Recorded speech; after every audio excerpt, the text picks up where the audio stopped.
Nice big crowd, fantastic. They've got the warm spot over here by the radiator. The rest of us will keep our coats on. So that is exactly right. My name is Charlotte Wanendeya and I am the Head of Law at BPP Holborn Centre, London Central. Anyone been to visit BPP? My friend Dylan over here, anyone else met me before? So if you haven't, come and visit us at our stand and we'll give you loads of information. Today is a really important day. Make sure you go and visit as many stands as possible. What I'm going to be emphasising is make sure you do your research on all of the different providers because it's all very different.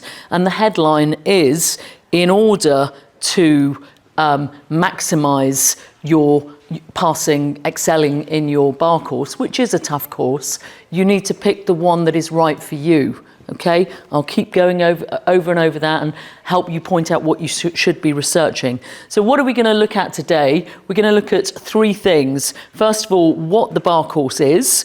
So that will help you choose the one that suits your needs. Secondly, factors to consider when choosing a bar course. And to be successful, this is my headline really, is in order to be successful on the bar course, you need to pick the one that's right for you. That's really the bottom line. And also I'll go through what else makes successful candidates. You'll see on some of the slides, there'll be yellow highlighting, which are some of my top tips for you. Okay, let's do a bit of history. The bar course, generic term, you will have heard, probably most of you in this room, of the BPTC, used to be called the BPTC. Every provider had to call it that. And before that, everyone had to call it the BVC. But in 2020, the Bar Standards Board, our regulatory body, replaced the BPTC. So that does not exist anymore. So that's what this slide is saying. So the BPTC no longer exists and it's no longer being taught. So what happens now is each university or each provider that offers the bar training now has its own name for the bar course. Okay, so that's where the confusion begins. There are lots of different names out there. Generically, and what I'll call them is the bar course, okay? So, they've all got different names. At BPP, we've got two, but a few more versions because we offer masters as well. We've got one, the barrister training course, the BTC, we shorten that to, barrister training course, does what it says on the tin. There's also another version, more of which later, the barrister training course with professional legal studies. And we do offer master's versions of both of those. Again, more of which later. Then there are lots of other providers, and it is for you to dig deep into those and do your research, but they've all got their own names. And these are some of the names, I think most of them. Bar course, bar practice course, barrister's training course, bar professional course, bar training course, bar vocational studies, and most, or at least some of the providers will also offer master's versions of them. So that's the first thing. You've got to think, do I want to do a diploma? That's usually 2 terms, so 120 credits, 60 and 60, 120 credits for the diploma version. Or do you want to do the masters? So that's one question for yourself. So, you could write yourself a list of questions. So one question I would want to think is, do I want to do the masters version or do I want to do it as fast as possible and do the diploma? Also, because of the deregulation that I spoke about earlier on, that i.e. the BPTC has gone, because of that deregulation, it's given opportunity. So it means that most providers have innovated, they've evolved their courses. So some, like BPP, offer not just a diploma and a master's version, but they also do 2 distinct versions. So you can see on this slide, BPP offers the barrister training course, and it also offers the barrister training course with professional legal studies. So the BTC, the barrister training course, like most, if not all other providers, is a diploma, and it's an intense course. So the BTC is intense wherever you're going to study it. It's spread over 2 terms, and our entry point is a 2-1 for that. So another question you should be asking as you circulate this morning or today is what are your entry requirements? So for BPP, for the BTC, it's a 2-1 entry requirement. And it's a 2-1 because it's intense and it is difficult. But we do offer also at BPP the bar training course with professional legal studies. Great, I definitely need my glasses now because I won't be able to see a thing. This is what happens when you get to a certain vintage. The BTC is for people with a 2-2. Maybe if we wave, that's what happens at BPP, the lights come on. So the BTC with professional legal studies, our entry point for that is a 2-2. And it's suitable for people with a 2-2, some international students, or just anyone who wants a softer landing. Let's be clear, on the BTC or most of these intense versions, you dive straight in and it's intense from the get-go. Whereas this BTC with professional legal studies, you have an extra term, and come and speak to me more about it on the stand later on, an extra term of foundational skills in litigation, so criminal litigation and dispute resolution. So it's a whole term to allow you to have a soft launch, if you like, and that suits people. So what we're doing is giving you flexibility. As I said, as we progress now to look at the bar courses in more detail, I'm just going to say bar course, and it's all the providers, whatever, we're talking about training to become a barrister, wherever you choose to go. So I'm going to call them bar course generically. So on whichever bar course you choose, there are lots of different modules or subjects that you're going to study. So let's take a look at those. So although each university, as I said, has innovated, has evolved, because they can, to a certain extent, it's deregulated. The Bar Standards Board does prescribe a curriculum, okay? So there's a prescribed curriculum and there is a prescribed assessment strategy. And that sets out the subjects which are taught and which are assessed, and sets some regulation on how they're taught and assessed. But beyond that, there's lots of creativity and room for innovation and room for everyone to do their own thing. So I'd say that's a good thing. It gives you guys choice. But with choice, you know, you've got to be asking the right questions and doing the right research to see what suits you. The subjects that are covered by all the bar courses are divided up between, on the one hand, and you'll probably have heard of this, the BSB centrally set exams. Are you all aware that you need to do your civil litigation and your criminal litigation? Those are centrally set. Whichever provider you go to, whoever it is, you will all sit the identical centrally set civil and criminal. Okay, and generally they're perceived, I guess it depends what your skill set is, but they're perceived to be kind of the toughies. Okay, and those assessments, the civil and the criminal, are marked by the Bar Standards Board and they're taken by everybody, as I said. Then the assessments which are set by the individual universities or providers are all of these ones. So this is the skills, if you like. So this is our knowledge. It's in depth, the bar course, isn't it? So you've just got, in terms of knowledge, civil and criminal. So in depth, it's not broad, but then you've got this depth, which is what's wonderful about the bar courses. You have all this depth of all the skills. So conference, submission advocacy, so that means civil advocacy, for example, going to court to ask for more time to serve a statement of case or a defence. That's just an example. Then we've got examination in chief, cross-examination, assessed together, and there you go, that's an example of what's regulated by the Bar Standards Board, are legal research and opinion writing. So that's assessed together. You can understand, in order to write a good opinion, you need to have done your legal research. That makes sense to assess those together. Drafting, so you might be asked to draft a statement of case or a defence, a claim form, particularly as a claim or a defence, and of course professional ethics. Okay, so those assessments, whilst they are set by the individual universities, be clear they're benchmarked against the curriculum and the assessment strategy, and that's pretty tight by the Bar Standards Board. But beyond the prescribed curriculum and the assessment strategy, each university, as I said, is free to deliver their bar course in whichever way they feel is best to prepare their students for life at the bar. That's you. So that's led to lots of student choice. It can lead to a lot of confusion, but you guys who are here today won't be confused because you're listening to this, and I'm going to set you up to go and ask the right questions as you circulate. Right. Two broad ways that providers and universities do this, the bar course. One is the three-step pathway, which I'm going to explain, and on the next slide we're going to see the four-step pathway. So again, ask that question when you go around to the providers when this talk is finished. So you're going to find out, how do you structure your bar course at your place?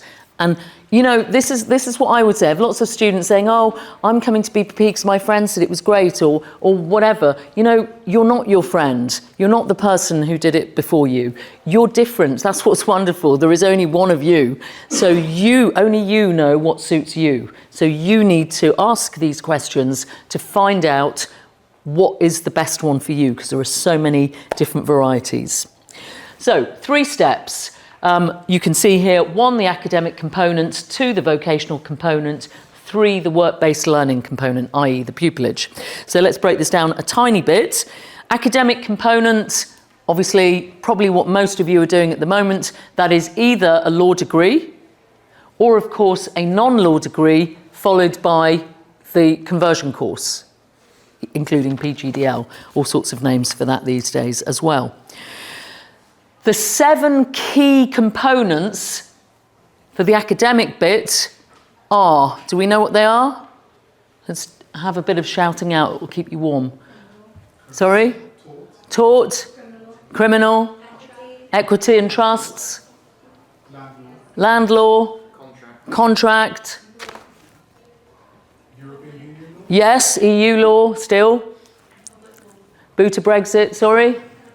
And another public law, yes, exactly. Okay, so criminal, I'll just run through them again. So in order to be allowed to do the bar course, to move on to the vocational components, you have to have either in your underlying law degree or in your conversion course, and all the conversion course, just double check, will cover these 7 essential elements, which are 1, criminal, 2, equity and trusts, 3, law of the European Union, 4, obligations 1, i.e. contract, 5, obligations 2, i.e. tort, 6, property or land law, and 7, public law containing constitutional law, administrative law, and human rights.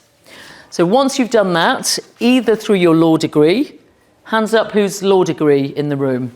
Got to take my glasses off to see you, right? And hands up who is on a conversion course. And hands up who's doing a degree at the moment other than law. Great. And you know what? The Chambers want a mixture. They want students who've done a law degree, fantastic, and they want students who've got something else to offer from a different degree. So that is what makes a good mix when they're going through the applications for pupillage. They'll be looking for a nice mix of both. So whatever route you're doing, fantastic. Okay. Are we good with, so we do our academic component, we've talked about that. We do the vocational components, which I'll get into more detail about, and we've just seen the subjects you have to do, those 2 centrally set ones, criminal and civil, and then all the skill subjects that we looked at on the previous slide. I guess it's not possible to get the slides to the students that were here. Oh, so you'll see the recording of your talk. Oh, I better behave. Later. Okay, all right. And then we have, yay, call to the bar, somewhere fabulous like this. And then you do your pupillage, so your work-based learning component. And your pupillage is going to be a minimum of 12 months, with a non-practicing first 6 and a practicing second 6. And then off you go, you're authorised to practice. So that's the 3-step. So far, so good? let's take a look at another variety, another variation. So the 4-step pathway. And this is where I'm setting you up for when you leave this room and you go and speak to the providers, how they do it, because it is only you that knows what's going to suit you. It's no good seeing what your friends liked. They are not you. So let's see what this 4-step means. So 1, the academic component. I don't need to repeat that, exactly what we just said. Either the law degree or the conversion with those 7 key subjects. And then this vocational bit is split into 2. So let's say part 1 and then part 2. And there are lots of different ways, and that's what you need to ask the providers today, how they've split this up. Remember, all this innovation that's gone in from the deregulation, so ask them, how do you do this? Didn't used to have to ask that with the BPTC, but you do now, and that means you can get the course that suits you, which means you can maximise your success on this course. Then you call to the bar, hurrah, clap, and then you do your pupillage, exactly the same as before, and then in you go into practice. So let's break down this part 1 and part 2. So some universities offer part 1, and here's your question, as wholly self-study online. So that might suit some of you, full flexibility. I can get on with this at my own rate and pace. So ask them, how do they do the part 1? Often that's for the knowledge subjects, everyone. So you might be able to just pace it yourself, so it's wholly online. In other words, there aren't any classes. Others will do the same, but you will have face-to-face teaching. So what suits you? Are you a self-learner at your own pace, or do you want to have that support of the tutor? And it will be different for different people in the room here. Then some bar courses just teach the knowledge subjects separately, okay? And some places, I'm going to say like BPP, because that's where I work, integrate them. So our thinking behind the integration, so if you imagine, so what we do is part 1 is just civil, so you're fully immersed in everything civil, so for your knowledge and all the civil skills, okay, like submission advocacy and drafting, so that our thinking behind that is deep learning, and if we integrate the 2, I'll remember the knowledge and it makes sense with the skills. So that's that thinking. And others will say, we're just going to fully focus on getting those 2 knowledge subjects out of the way in part 1, and that might suit some of you in the room as well. So I'd say that's an absolutely key question to ask as you go around. Don't sign up for a course, a bar course, that you don't understand how it's going to be, how it's going to work and fit together. Okay, that is over to you to go and check. Some universities require you to pass part 1, whatever that might look like, before allowing you to move on to part 2. So, for example, if they split the civil and criminal, you might need to pass 1 bit before going on to the next bit. Or if part 1 is all the knowledge, separate from the skills, you might be required to pass that. And I did say those are tough exams before you're allowed to progress on to the skills side. So ask all of these questions. Do your research. So in the model I'm talking about at BPP, part 1 is everything civil, full immersion into everything civil, integrated skills and knowledge. Then part 2, that's out of the way. Part 2, everything criminal, criminal litigation or the procedure, clip onto that the skills so that you've got the deep learning, and that's how we do it. And that means you kind of got one chunk of it out of the way in a different way. So it's split to spread the exam and the revision burden, if you like. Once you've completed the vocational bit, then call to the bar, then your work-based learning, exactly as we saw before. So far, so good. Just jump in if you want to ask anything. Remember, you're on camera. Okay, another thing that's going to help you excel, and you need to pass this first time round, ideally, is thinking about your finance. So choose a bar course. Here's something to think about, is finances. And here we've got loads of choices as well. My top tip is choose a full-time course which minimises your need to do paid work alongside your bar course, or choose a part-time course. That's what they're there for. Okay? How many hours work do you think hours study in total, I don't mean face-to-face time or teaching, how many hours study per week if you were doing a full-time course do you think you're going to be putting into your bar course? Outside of classroom time. The whole thing altogether? 40, 45? Yes, good. Someone was going to say something else? Yeah, part-time 20. Double it for full-time, right? You see what I'm saying? And I totally get, you know, you need to, cost of living, it is massive. So you need to be able to survive. So you've got to find ways, you've got to be smart. There are loads of ways to do this. We'll talk about them in a moment. But there is the part-time option, so you could do full-time work. And certainly at BPP, we offer part-time so that you can have your job. But do not think, oh, great, I haven't got many classes.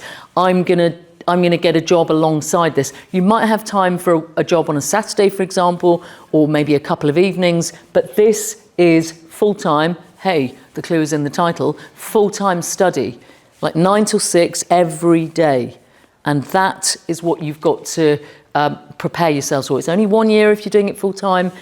Absolutely dedicate yourself to it. Okay, so course fees, how are you going to pay those? We've talked about the hours that are involved, so we need to think about how we're going to meet those course fees. One way is to decide to turn your bar course into a master's. So does the provider you're looking at, don't think, oh, I'm going to do the cheapest one, because it may mean the cheapest one, the fastest one, may not be eligible to be a master's. Are you all aware that it's only the master's postgrad that, if you are eligible, would allow you to access student loan company funding? Yeah? Okay, so it might be smarter to say, you know what, I've got to get access to that student loan company funding, therefore I need to do the master's version. And certainly at BPP, we make it as pain-free as possible. It's really interesting, actually. You write a project up at the end of your BTC on something you're interested in, and voila, you get yourself a master's. And killing two birds with one stone, when you go to your pupillage interviews, you can say, I'm doing a project on, I'm fascinated by whatever subject it is, and that is a great talking point. You can introduce that and they'll want to talk about it. Obviously something that Chambers does, and they'll love that. Okay, so think about which ones offer a master's if that's what you need to be eligible for the Student Loans Company or Student Finance England funding. Scholarships.